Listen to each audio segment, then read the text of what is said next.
Hello my dear friends আপোনালোকক এটি নতুন ভিডিওলৈ আন্তৰিক স্বাগতম জনাইছো ডিএলএড এন্ট্ৰেন্স এক্সাম পেট এই পৰীক্ষাৰ বাবে অসমীয়া খণ্ডৰ কেইটামান অতি দৰকাৰী প্ৰশ্ন আপোনালোকৰ বাবে আগবঢ়াইছো আজিৰ এই খণ্ডটিত 20টা মাল্টিপল চয়েস কোৱেশ্চন লোৱা হৈছে প্ৰতিটো প্ৰশ্ন খুবেই দৰকাৰী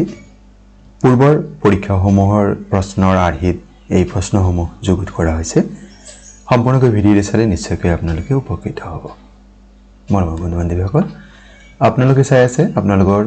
মৰমৰ ইউটিউব চেনেল নুৰুল আলম নাজু আপোনালোকে বহুতেই বিভিন্ন পৰামৰ্শ আগবঢ়াইছে বিভিন্ন বিষয়ৰ ভিডিঅ'ৰ বাবে বা আমি ভিডিঅ'সমূহ কিদৰে আৰু উন্নত মানৰ কৰিব পাৰোঁ তাৰ বাবে আপোনালোকলৈ অশেষ ধন্যবাদ জনাইছো পুনৰবাৰ আপোনালোকলৈ এটি বিনম্ৰ অনুৰোধ যদি আপোনালোকে আমাৰ চেনেলৰ বিষয়বস্তু আৰু ইয়াৰ উপস্থাপন ভাল পায়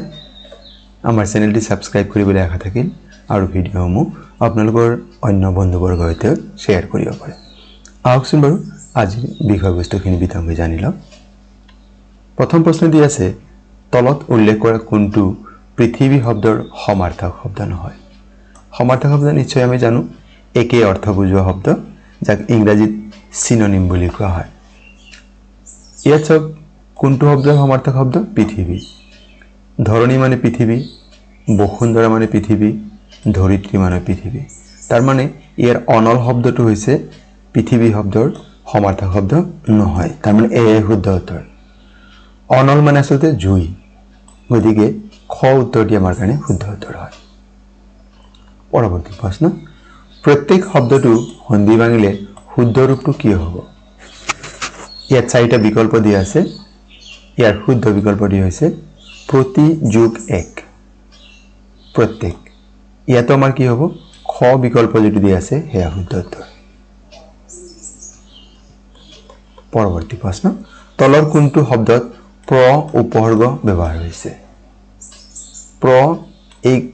কথাখিনি আছে কোনটো শব্দত পৰামৰ্শত পৰাহে যোগ হৈ আছে নাই একে পৰিণাম ইয়াতে পৰি উপসৰ্গ ব্যৱহাৰ হৈছে এই হেখৰ যেটো বিকল্প আছে ঘ ইয়াতে প্ৰ উপসৰ্গ ব্যৱহাৰ হৈছে প্ৰখ্যাত পৰৱৰ্তী প্ৰশ্ন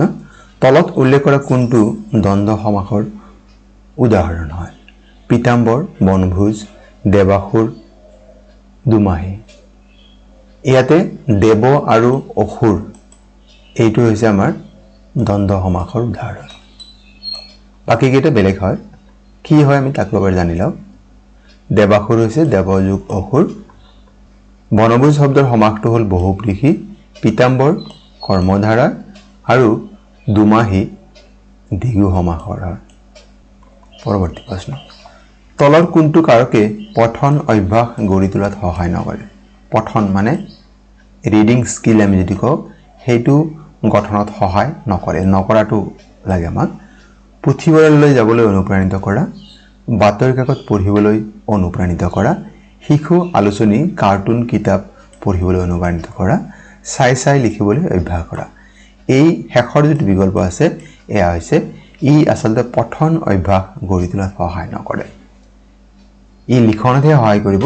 পঠনত নকৰে ৰিডিং স্কিলত নকৰে ৰাইটিং স্কিলত সহায় কৰিব গতিকে আমাৰ হেখৰ বিকল্পটি শুদ্ধ উত্তৰ সপোন শব্দৰ বিপৰীত অৰ্থ বুজোৱা শব্দ কি কঠোৰ পাৰ্থিব দানৱ দিঠক সপোন শব্দৰ বিপৰীত অৰ্থ বুজোৱা শব্দ হৈছে দিঠক বা বাস্তৱ 7 নম্বৰ প্ৰশ্ন বিপণী শব্দটোৰ অৰ্থ হ'ল বিপদ বিদ্যালয় সামগ্ৰী বেচা কিনা কৰা প্ৰতিষ্ঠান অমংগল ইয়াৰ শুদ্ধ উত্তৰ হৈছে সামগ্ৰী বেচা কিনা কৰা প্ৰতিষ্ঠান আমি যাক দোকান বুলি কওঁ পৰৱৰ্তী প্ৰশ্ন মাতৃভাষা শিক্ষাৰ ক্ষেত্ৰত শ্ৰৱণৰ দ্বাৰা প্ৰথমতে কি বুজিব পৰা যায় কবিতা সাহিত্য গীত ভাষা ইয়াৰ শুদ্ধ উত্তৰটি হৈছে ভাষা শ্ৰৱণ মানে শুনা যিটো লিসেনিং বুলি কওঁ এটা শব্দত প্ৰকাশ কৰা যি মাগি খায় নগৰীয়া সমসাময়িক মগনিয়াৰ সব্যসাচী ইয়াৰ শুদ্ধ উত্তৰটি হৈছে মগনিয়াৰ যিকোনো এটা ভাষা শিকাৰ সঠিক ক্ৰমটো হল ভাষা শিকিবৰ কাৰণে 4টা পৰ্যায় আছে সেই চাৰিটাৰ সঠিক পৰ্যায়টো কি হয় ইয়াৰ শুদ্ধ উত্তৰটো হ'ব আমাৰ যেটো খ বিকল্প দিয়া আছে হেয়া শুদ্ধ উত্তৰ শ্ৰৱণ প্ৰথমতে শুনে যেনেকৈ শিক্ষকে প্ৰথমতে ক'ব নাজানে হি শুনে তাৰ পিছত হৈছে কথন ক'বলৈ শিকে তাৰ পিছত পঢ়িব শিকে আৰু একেবাৰে শেষত লিখিব শিকে ইংৰাজীত ক'লে LSRW বুলি কোৱা হয় লিসেনিং স্পিকিং ৰিডিং ৰাইটিং লিসেনিংটো হ'ল শুনা স্পিকিং কোৱা কথন ৰিডিং পঠন আৰু ৰাইটিং হৈছে লিখন এইটো হৈছে সঠিক ক্ৰম তেজীমালা কোন ধৰণৰ সাহিত্য উপন্যাস সাধুকথা নাটক আত্মজীৱনী ইয়াৰ শুদ্ধ উত্তৰ হৈছে ই সাধুকথা শ্ৰেণীৰ অন্তৰ্গত অনিল বৰা এজন অভিজ্ঞ শিক্ষক এই বাক্যটোত আস্তনা শব্দ দুটা কিহৰ উদাহৰণ এই অভিজ্ঞ যে আমি কৈছো অভিজ্ঞ শিক্ষক ক্ৰিয়া বিশেষণ বিশেষণীয় বিশেষণ বিশেষ্য বিশেষণ ওপৰৰ এটাও নহয় ইয়াৰ শুদ্ধ উত্তৰ হৈছে বিশেষ্য বিশেষণ তাৰমানে শিক্ষক পদটোৰ বিশেষভাৱে বুজাইছে সেইভাৱে ইয়াত ই বিশেষ্য বিশেষণ হ'ব এটা বিশেষণ ক্ৰিয়া বিশেষণ কি বিশেষণীয় বিশেষণ কি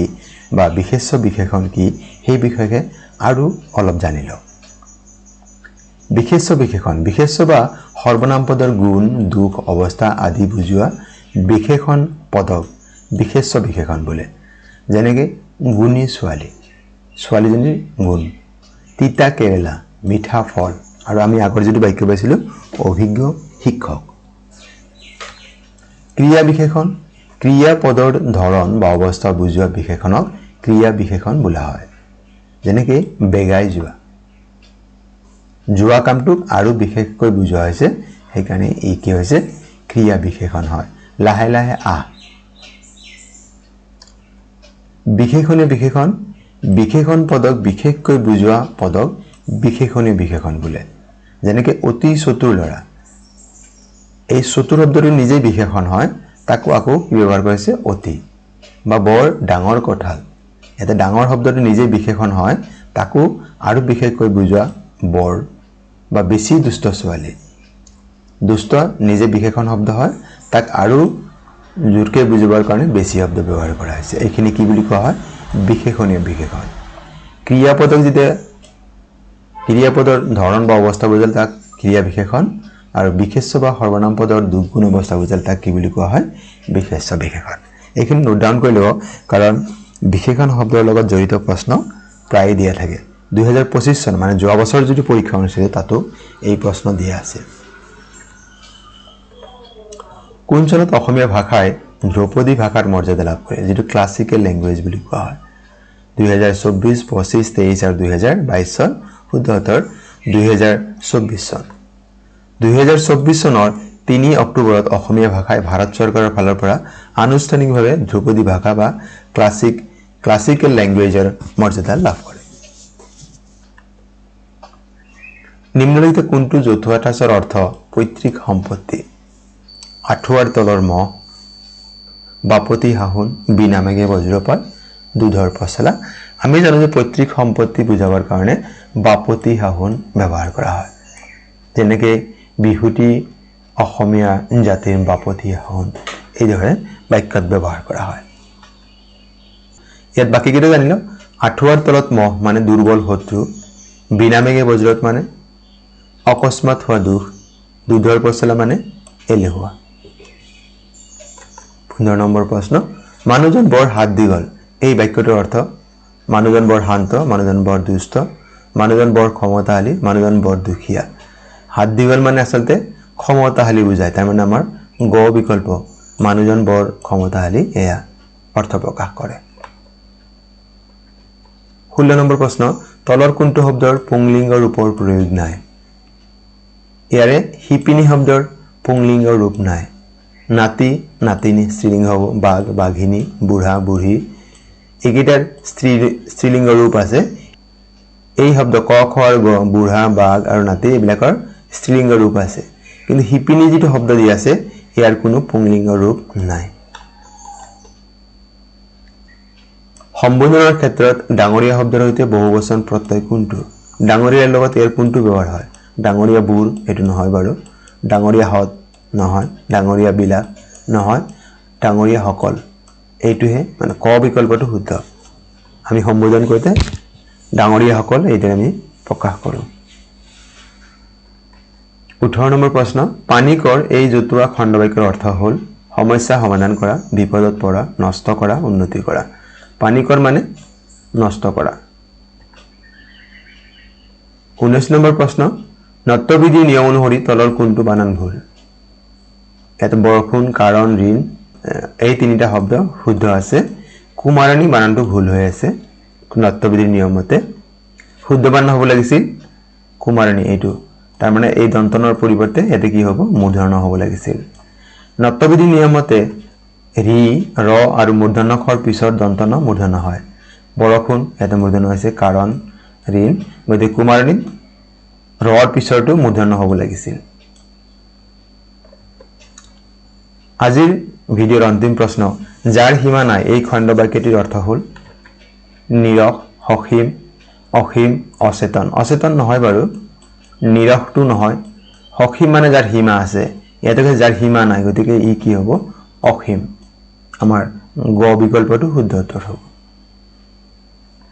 এই প্ৰশ্নটি আপোনাৰ বাবে শুদ্ধ উত্তৰটি আপোনালোকে কমেণ্ট বক্সত জনাব।